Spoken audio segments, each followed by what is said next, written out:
สวัสดีครับวันนี้ผมจะมาตอบคำถามต่างๆซึ่งมีเกี่ยวข้องกับเรื่องของบุหรี่ไฟฟ้านะครับบุหรี่ไฟฟ้าสามารถช่วยทำให้เราเลิกบุหรี่จริงๆได้หรือเปล่านะครับมันจะมีปัญหาต่อสุขภาพหรือไม่มันก่อมะเร็งได้หรือเปล่ามันทำให้เป็นโรคปอดได้ไหมรวมทั้งถ้าเราไม่ได้สูบบุหรี่ไฟฟ้าแต่ว่าเราอยู่ใกล้ๆคนที่เขาสูบเนี่ยเราดมควันที่เขาสูบแล้วพ่นออกมาเนี่ยมันจะมีปัญหาอะไรได้บ้างนะครับ ก็วันนี้จะเล่าให้ฟังเรื่องนี้เลยนะครับพบกับผมนะครับนายแพทย์ธนียวันนะครับเป็นอาจารย์แพทย์อยู่ที่ประเทศสหรัฐอเมริกาเชี่ยวชาญโรคปอดการปลูกถ่ายปอดและวิกฤตบำบัดนะครับเรื่องของบุหรี่ไฟฟ้าผมเคยเล่าไปบ้างแล้วนะครับแต่ว่ามันก็มีคำถามต่างๆที่ตามมาจากคลิปที่เคยพูดไปนะครับเราต้องเริ่มก่อนนะครับว่าบุหรี่ไฟฟ้าเนี่ยจริงๆแล้วหลักการของมันคืออะไรในการทำงานนะครับ บุหรี่ไฟฟ้าเนี่ยมันจะมีตัวน้ำยาของมันซึ่งแต่เดิมเนี่ยเขาก็จะมีการผสมสารต่างๆเช่นนิโคตินนะครับซึ่งเป็นสารที่ทำให้เราเสพติดบุหรี่ปกตินี่แหละครับโดยคนที่เขาทำขึ้นมาเขาคิดว่าถ้าเรามาติดบุหรี่แบบที่มันมีแต่นิโคตินธรรมดาเนี่ยนะมันน่าที่จะต้องทำให้เราสามารถเลิกบุหรี่ได้แล้วเราก็จะได้ไม่เจอกับสารตัวอื่นๆที่มันเป็นพิษที่อยู่ในบุหรี่ปกตินะครับแต่ต่อมาก็มีคนหัวใสนะครับคิดว่าอันนี้น่าจะเอามาทำเป็นธุรกิจได้แล้วนะครับแล้วก็น่าจะเจาะกลุ่มของวัยรุ่นนะครับโดยการทำให้มันมีรสชาติที่ดีขึ้นนะครับก็มีการแต่งสีแต่งกลิ่นในการสูบแล้วก็ทำให้ลักษณะของตัวที่ใช้สูบเนี่ยมันดูเท่ดูสวยงามนะครับมากขึ้นหลักการของมันก็คือมันจะมีการเติมไอตัวน้ำยาตัวนี้ซึ่งประกอบไปด้วยสารต่างๆข้างในนะครับแล้วก็จะมีตัวที่ให้ความร้อนเพื่อที่จะนำพาให้ไอตัวน้ำตัวนี้นะครับมันกลายไปเป็นไอระเหยและเราก็สูบเข้าไปนะครับปัญหาเนี่ยมันก็มาหลังจากนี้นะครับคืออะไรเป็นส่วนประกอบของน้ำยาตัวนี้ล่ะเพราะว่ามันไม่ได้ปลอดภัยเสมอไปนะครับแล้วที่สำคัญคือน้ำยาเหล่านี้นั้นไม่ได้มีการควบคุมจากหน่วยงานใดๆเลยนะครับแม้กระทั่งที่อเมริกาก็ไม่มีการตรวจสอบน้ำยาของบุหรี่ไฟฟ้านะครับไม่มีการตรวจสอบเลยนะครับดังนั้นมันจะมีส่วนผสมอะไรอยู่บ้างเราตอบไม่ได้นะครับอย่างแรกที่เราเจอก็คือว่าบุหรี่ไฟฟ้าบางประเภทเนี่ยที่แจ้งว่าไม่มีนิโคตินอยู่ในตัวน้ำยาบุหรี่ไฟฟ้ากลับพบว่ามันมีนิโคตินอยู่ในน้ำยาบุหรี่ไฟฟ้าเหมือนกันนะครับสารตัวอื่นซึ่งผมเคยเอามาเล่าไปแล้วนะครับว่ามันสามารถทำให้เกิดโรคปอดที่มันรุนแรงชนิดหนึ่งได้ซึ่งเราเรียกว่า E-valley นะครับซึ่งย่อมาจาก E-cigarette or vaping products associated lung injury นะครับคือพูดง่ายๆคือถ้าเราสูบบุหรี่ไฟฟ้าเนี่ยในบางคนมันทำให้เกิดปอดอักเสบรุนแรงได้นะครับแล้วก็มีเคสที่เสียชีวิตด้วยเหมือนกันเคสบางเคสรอดแล้วปอดก็กลับมาไม่ปกติอีกตลอดชีวิตก็มีนะครับเขาไปเจอว่ามันน่าจะมีความเกี่ยวข้องกับวิตามินอ e ีนะครับซึ่งเป็นส่วนผสมอันหนึ่งในตัวน้ำยาบุหรี่ไฟฟ้าโดยเฉพาะชนิดที่มีการใส่กัญชาลงไปด้วยนะครับมีคนเคยมาตอบในคอมเมนต์ของผมนะครับว่าอีวาลี่เดี๋ยวนี้มันไม่เกิดแล้วเพราะว่าเขาเอาวิตามินอ e ีออกไปแล้วนะครับคือส่วนหนึ่งก็ใช่นะครับแต่ส่วนหนึ่งก็ท่านจะแน่ใจได้อย่างไรว่าในน้ำยาบุหรี่ไฟฟ้าที่ท่านใช้อยู่นั้นมันไม่มีวิตามินอ e ีปนอยู่นะครับถ้าท่านไม่สามารถตรวจสอบมันได้ไม่มีหน่วยงานใดมาตรวจสอบท่านก็ตอบไม่ได้หรอกครับว่าในนั้นมันจะมีหรือมันจะไม่มีและที่สำคัญคือเราไม่สามารถบอกได้นะครับว่าคนไหนจะเกิด E-valley ปอดจนปอดอักเสบปอดเสียหายถาวรนะครับเราไม่สามารถตอบได้เราไม่รู้ว่าคนไหนที่เสี่ยงบางคนสูบก็ไม่เป็นบางคนสูบก็เป็นก็คือมันต้องแล้วแต่ดวงของเราถ้าเราดวงแย่นะเราสูบเข้าไปก็ปอดแตกปอดเสียหายได้นะครับนอกจากนี้บางอย่างเนี่ยที่มันมีสารกัญชาผสมไม่ว่าจะเป็น THC นะครับหรือเป็น CBD หรืออะไรก็แล้วแต่ที่ผสมเข้าไปในบางคนนะครับสูบมาเกิดมีภาวะอันหนึ่งที่เราเกิดปอดแตกขึ้นมาหรือเราเรียกว่า pneumothorax นะครับคือปอดมันแตกด้วยสาเหตุอะไรก็ไม่รู้นะครับแต่ว่ามันน่าจะมีความเกี่ยวข้องกับสารที่มาจากกัญชาตัวนี้นะครับแล้วอีกอย่างหนึ่งคือมันไม่ใช่แตกแค่ตัวปอดนะครับมันแตกไปจนถึงบริเวณที่มันอยู่ตรงหัวใจด้วยนะครับหรือที่เราเรียกกันในภาษาทางการแพทย์ว่า mediastinum นะครับก็คือเป็นเยื่อหุ้มของบริเวณที่มีหัวใจและหลอดเลือดแดงใหญ่ที่อยู่ตรงกลางหน้าอกเนี่ยนะครับลมมันทะลุเข้าไปข้างในนะครับเมื่อไหร่ลมเข้าไปในที่ที่มันไม่ควรจะมีเนี่ยมันก็ไม่ดีนะครับอันตรายนะครับนั่นก็คือสิ่งหนึ่งซึ่งเราเจอทีนี้มันก็มีอีกช่วงหนึ่งเหมือนกันที่มีการแต่งกลิ่นแต่งรสชาติ ให้มันดึงดูดผู้คนนะครับเพราะว่าสูบแล้วมันอร่อยดีมันหอมมีกลิ่นองุ่นกลิ่นสตรอเบอรี่กลิ่นอะไรก็แล้วแต่เยอะแยะไปหมดนะครับเขาพบว่ามีสารตัวหนึ่งชื่อว่าไดอะเซทิลนะครับสารตัวนี้จริงๆมันเป็นสารที่เอาไว้แต่งกลิ่นพวกพ็อปคอร์นพวกเนยพวกเนี้ยนะครับคือทำให้เรามีรสชาติแบบเนยรสชาติพ็อปคอร์นอะไรพวกนี้ซึ่งถ้าเรากินเข้าไปเนี่ยไม่ได้มีปัญหาอะไรเลยนะครับมันก็เป็นสารที่ปลอดภัยเอาไว้แต่งกลิ่นแต่งรสชาติอยู่แล้วนะครับแต่ถ้าเราสูบเข้าไปนั่นแหละครับเกิดปัญหานะครับสูบเข้าไปแล้วมันเกิดปัญหาอะไรมันจะทำให้เกิดปัญหาอันหนึ่งนะครับคือเราจะเรียกมันว่า obliterative bronchiolitis นะครับมันคืออะไรมันคือไอ้ตัวหลอดลมเล็กๆของเราเนี่ยนะครับมันตันไปเลยนะครับตันแล้วลมเข้าได้แต่ออกไม่ได้เกิดอะไรขึ้นเราหายใจเข้านะครับเราลองคิดง่ายๆหายใจเข้าแล้วเราหายใจออกแค่ครึ่งหนึ่งไม่ต้องสุดนะครับหายใจแค่ครึ่งหนึ่งแล้วก็หายใจเข้าไปสุดอีกออกมาอีกครึ่งหนึ่งแล้วทำอย่างนี้ไปเรื่อยๆสุดท้ายอากาศมันจะอัดอยู่ในปอดเราแล้วออกมาไม่ได้พอมันออกมาไม่ได้เกิดอะไรขึ้นครับเหนื่อยครับหายใจไม่ได้แล้วมันเป็นอย่างนี้เป็นโรคที่รักษาไม่หายนะครับรักษาไม่หายรักษาไม่ได้ด้วยนะครับได้แค่บรรเทาอาการเท่านั้นเองนะครับดังนั้นโรคนี้จะเกิดขึ้นกับใครเราก็บอกไม่ได้เหมือนกันนะฮะโรคนี้เนี่ยจริงๆสมัยก่อนเขาเจอกันในอุตสาหกรรมที่ทำพ็อปคอร์นนะครับโดยเฉพาะพวกไมโครเวฟพ็อปคอร์นนะครับเพราะว่ามีการใช้สารไดอะเซทิลเพื่อเป็นตัวแต่งกลิ่นแล้วก็แต่งรสชาตินะครับเขาเจอว่าคนที่ทำงานอยู่ใกล้ๆกับมันเนี่ยเกิดปัญหาตัวเนี้ย obliterative bronchiolitis นะครับเยอะขึ้นนะครับมันก็เลยมีชื่อเรียกเล่นๆว่าพ็อปคอร์นลังหรือปอดอักเสบจากป๊อปคอร์นนั่นเองนะครับแต่จริงๆไม่ใช่นะฮะคือจริงๆการกินไอ้ป๊อปคอร์นที่มีสารไดอะเซทิลเข้าไปก็ไม่เกิดปัญหาแต่ถ้าเราดมเข้าไปจากบุหรี่ไฟฟ้าแล้วสูดเข้าไปเนี่ยก็จะเกิดปอดอักเสบตัวนี้ได้นะครับหลังจากที่มีการค้นพบตัวนี้ผมก็เชื่อเลยว่าหลายๆเจ้าที่ผลิตบุหรี่ไฟฟ้าที่เป็นเจ้าหลักๆแล้วก็ผลิตอย่างถูกกรรมวิธีนะครับน่าจะมีการตัดเอาสารไดอะเซทิลออกไปโดยใช้ตัวอื่นเข้ามาทดแทนนะครับแต่มี2 อย่างที่เราต้องกังวลอย่างแรกคือเราจะรู้ได้อย่างไรว่าสารตัวอื่นที่เอามาทดแทนมันไม่ได้ก่อให้เกิดปัญหาอะไรอย่างอื่นขึ้นมาเราไม่รู้นะครับตรงนี้เราไม่รู้เราก็ต้องดูเป็นครั้งไปคือเขาจะเอาอะไรเข้ามาใส่เราก็ต้องติดตามต่อไปนะครับถ้ามันเกิดปัญหามันก็เกิดปัญหาถ้ามันไม่เกิดก็โชคดีไปนะครับอย่างที่2เดี๋ยวนี้น้ำยาบุหรี่ไฟฟ้ามันผลิตไม่ยากนะครับก็มีคนพยายามผลิตเองในครัวเรือนนะครับหรือว่าทำด้วยกรรมวิธีอะไรก็ไม่รู้นะครับแต่ต้องการที่จะทำให้มันราคาถูกก็อาจจะใส่สารอะไรสักอย่างเข้าไปที่มันอันตรายก็ได้และที่สำคัญคือมันไม่มีการควบคุมการผลิตใดๆทั้งสิ้นนะครับถ้ามันไม่มีเราก็บอกไม่ได้หรอกครับว่าในนั้นมันมีอะไรอยู่บ้างจะมีอะไรอะเซทิลไหมจะมีสารอะไรที่อันตรายไหมบอกไม่ได้นะครับสารอีกตัวหนึ่งซึ่งน่ากลัวนะครับก็คือตัวนี้ผมคิดว่าทุกคนรู้จักดีฟอร์มาลีนผมเคยพูดเรื่องฟอร์มาลีนไปแล้วนะครับฟอร์มาลีนเนี่ยนะฮะมันเกิดขึ้นได้ในบุหรี่ไฟฟ้าโดยเฉพาะถ้าเกิดว่ามันมีความร้อนที่สูงจนเกินไปนะครับในหัวพอตของเราเนี่ยถ้าความร้อนสูงจนเกินไปหรือบางกรณีเนี่ยไอตัวน้ำยาบุหรี่ไฟฟ้าเนี่ยมันไม่ตรงไปโดนตรงโลหะที่สร้างความร้อนมันก็จะเกิดสารฟอร์มาลีนขึ้นมาแล้วฟอร์มาลีนมันไม่ดียังไงข้อแรกมันระคายเคืองต่อทางเดินหายใจของเราข้อที่2เรารู้อยู่แล้วครับว่าฟอร์มาลีนเป็นสารก่อมะเร็งครับสารก่อมะเร็งนะครับนั่นคือปัญหานะแล้วมันเกิดขึ้นได้เราจะไปรู้ได้ยังไงว่าไอ้ตัวพอตที่เราสูบเนี่ยความร้อนมันไม่สูงจนเกินไปแล้วเกิดมันลัดวงจรเกิดมันมีปัญหาขึ้นมาความร้อนสูงเกินไปไหมหรือมันมีความผิดปกติที่ทำให้น้ำยาบุหรี่ไฟฟ้ามันลงไปไม่ถึงเกิดฟอร์มาลีนขึ้นมานะครับมันก็เกิดได้นอกจากนี้ยังมีสารตัวอื่นอีกยกตัวอย่างเช่น volatile organic compound หรือ VOC สารพวกนี้เป็นสารพิษนะครับ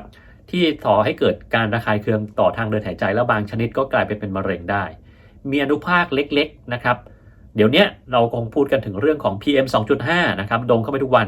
ไอ้บุหรี่ไฟฟ้านี่มันก็มีเหมือนกันนะครับแล้วถ้าท่านไหนที่จำเรื่องของ PM 2.5 ที่ผมเคยพูดได้เนี่ยนะครับผมเคยบอกไว้แล้วนะครับว่ามันสามารถเข้าไปในส่วนที่ลึกที่สุดของปอดแล้วก็ดูดซึมเข้ากระแสเลือดได้นะครับบุหรี่ไฟฟ้านี่ก็เช่นกันนะฮะมันสามารถทำเช่นนั้นได้นะแต่มันจะไปก่อให้เกิดปัญหาอะไรในอนาคตตรงเนี้ย ที่เรายังต้องดูกันต่อไปนะครับเราตอบอะไรไม่ได้แต่ถ้าท่านคิดจะสูบบุหรี่ไฟฟ้าก็คิดดีๆแล้วกันเพราะว่ามีหลายอย่างที่เรายังไม่แน่ใจแล้วมันอาจจะเกิดผลเสียขึ้นมาก็ได้นะครับมีปัญหาอะไรอย่างอื่นอีกเกี่ยวข้องกับบุหรี่ไฟฟ้า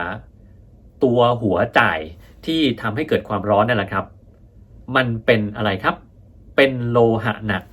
นะฮะโลหะหนักยกตัวอย่างเช่นมีนิกเกิลมีดีบุกมีตะกั่วหรืออะไรก็แล้วแต่นะครับหรือสารอื่นๆที่เขาใช้แล้วแต่แบรนด์ที่เขาผลิตขึ้นมาตัวนี้นี่แหละครับเวลามันโดนความร้อนเนี่ยบางครั้งมันกลายไปเป็นไอระเหยขึ้นมาไอ้โลหะพวกเนี้ยเวลามันเป็นไอระเหยแล้วเราหายใจเข้าไปอ่ะมันไม่มีตัวไหนปลอดภัยต่อร่างกายหรอกครับนะไม่มีตัวไหนปลอดภัยต่อร่างกายบุหรี่ธรรมดาของเราเนี่ยยังมีโลหะหนักเลยนะครับถ้าเราสูบบุหรี่ธรรมดาเข้าไปเนี่ยเราเจอว่าคนไข้ที่สูบบุหรี่จัดทั่วไปเนี่ยมีสารโลหะหนักเช่นแคดเมียมเกินในร่างกายได้มีปรอดเกินในร่างกายได้ไอ้บุหรี่ไฟฟ้าเนี่ยมันอาจจะมีตัวพิเศษที่มากไปกว่าบุหรี่ธรรมดาก็คือตัวไหนก็แล้วแต่ที่เอามาประกอบเป็นตัวพอตที่ใช้สูบเข้าไปนั่นแหละครับก็จะเจอพิษจากโลหะหนักเข้าไปอีกทีนี้สมมุติว่าเราสูบเพราะว่าเราอยากเลิกบุหรี่ธรรมดาเราต้องรู้อะไรบ้างข้อแรกมันมีข้อมูลที่คัดค้านกันอยู่เลยนะครับข้อมูลแรกก็คือบอกว่ามันช่วยทำให้บางคนสามารถที่จะหยุดการใช้บุหรี่จริงได้อีกข้อมูลหนึ่งก็ออกมาค้านนะครับคือทำงานวิจัยคล้ายกันก็คือเจอว่ามันไม่สามารถช่วยได้ในเมื่อข้อมูลมันค้านกันแบบนี้ท่านจะไปบอกว่ามันช่วยได้หรือมันช่วยไม่ได้ทั้งคู่นะครับในเมื่อข้อมูลมันค้านกันอย่างนี้ท่านก็ต้องบอกว่า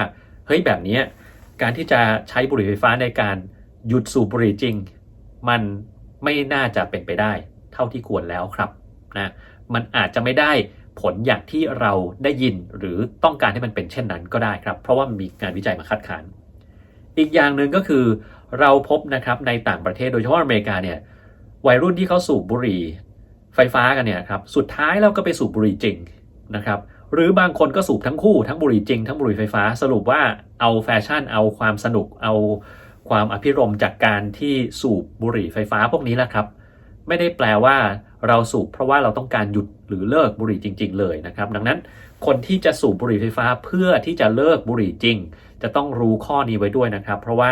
บางครั้งเนี่ยบางคนมันก็ติดไปทั้งคู่นะครับถ้าท่านจะทำเช่นนั้นจริงๆเพื่อที่จะเลิกบุหรี่ได้นะครับข้อแรกท่านต้องไปเลือกเฉพาะบุหรี่ไฟฟ้าที่มีนิโคตินเท่านั้นไม่มีอย่างอื่นด้วยนะครับในนั้นนะครับไม่ต้องไปหารสชาติอะไรอย่างอื่นมาปนนะครับข้อที่2ท่านจะต้องหยุดบุหรี่จริงทันทีที่ท่านสลับมาใช้บุหรี่ไฟฟ้าข้อที่3บุหรี่ไฟฟ้ามันไม่ได้ปลอดภัย 100% นะครับมันปลอดภัยกว่าบุหรี่ปกติแต่ไม่ได้ถือว่ามันปลอดภัย 100% นะครับต่อมาคนที่เขาอยู่ใกล้ๆเราที่เขาไม่ได้สูบบุหรี่ไฟฟ้าแบบบางคนที่ไม่สูบบุหรี่ไฟฟ้าแต่เวลาไปเที่ยวผับเที่ยวอะไรอย่างเงี้ยนะครับไอ้คนข้างๆเรามันสูบแล้วมันพ่นมาหาเราพ่นทั้งวันเลยนะครับพ่นตลอดเวลามีปัญหาไหมมีครับไอ้พวกไอที่เราพ่นออกมานั่นแหละครับจากบุหรี่ไฟฟ้าเราสูดเข้าไปเราก็จะได้สารอย่างเดียวเลยกันกับคนที่เขาสูบนั่นแหละครับ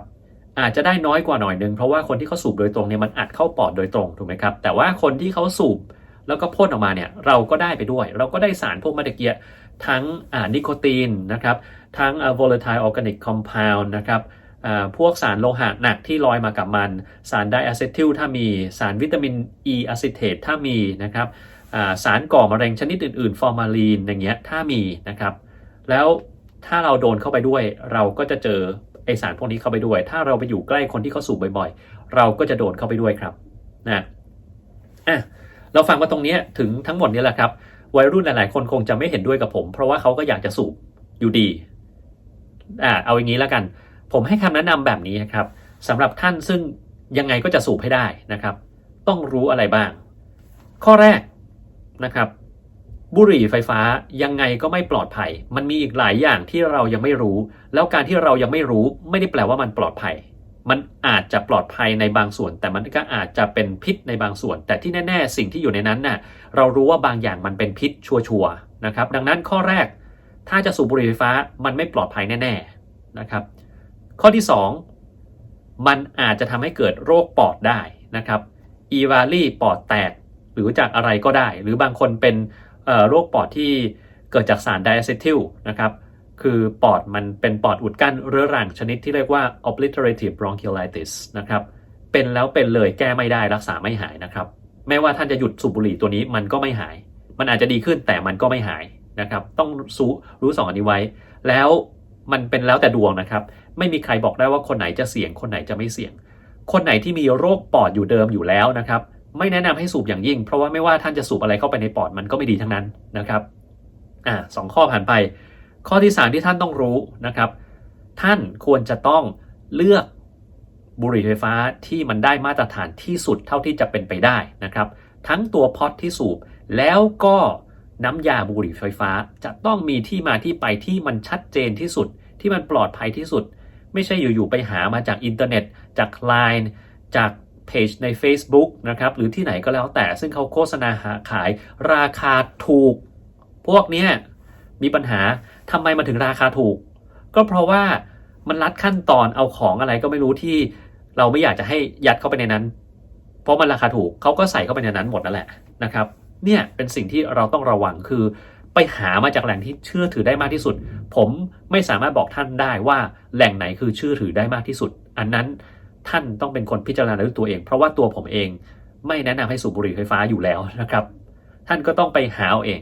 แล้วพอหามาได้อย่าริอาจไปใส่อะไรเข้าไปในนั้นนะครับบางคนบอกว่าขอปรุงได้ไหม